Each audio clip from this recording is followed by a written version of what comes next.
Trophic relationships describe the relationship between producers and consumers, so they help us diagram food chains and food webs. Now, in marine ecosystems, like other ecosystems, food is needed for matter, growth and reproduction, and for energy, metabolic processes within the body.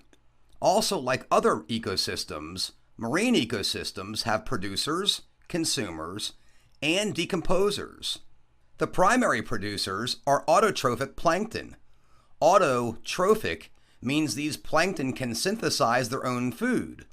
Autotrophs are consumed by heterotroph organisms. Hetero means other, so in this case, heterotrophic means organisms that can't synthesize their own food. They must rely on autotrophs for food energy.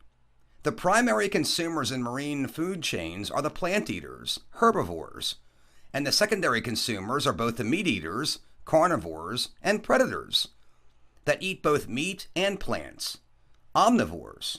The decomposers are heterotrophic bacteria, which get energy from body wastes and dead tissue, thus cycling it back to the producers.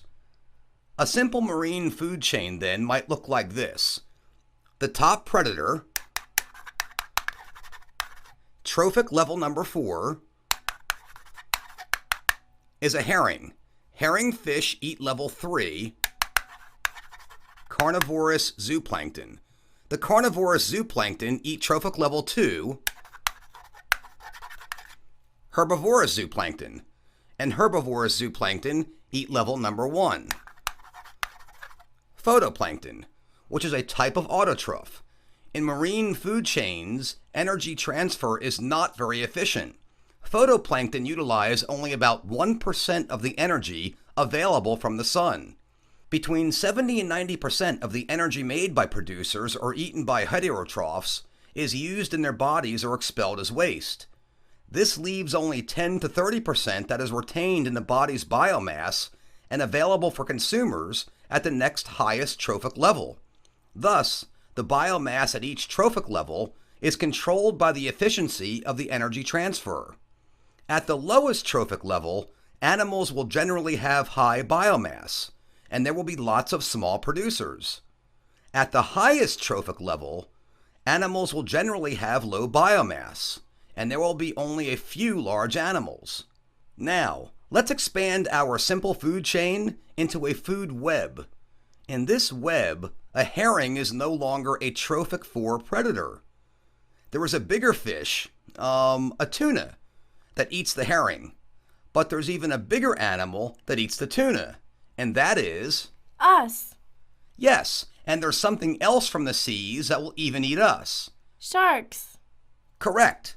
A food web is more complex than a food chain.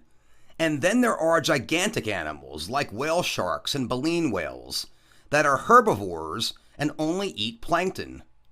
But let's focus for a few moments on us. What are the implications of trophic levels for the fish we eat? Well, looking at the fish harvest worldwide, 88% of the fish we catch are fish with fins. 8% are shellfish, and 4% are crustaceans. Fish caught in the open ocean, such as tuna, are high-level predators on an inefficient food chain.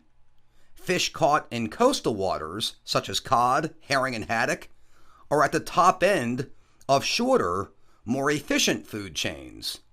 This is because there's a high level of photoplankton, so consumers expend less energy catching food. These fish, then, provide more energy and better nutrition for us. In upswelling areas off the west coasts of America and Africa, the fish are even healthier.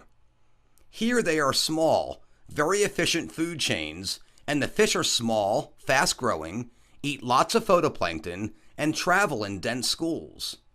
Two examples of such fish are anchovies and sardines.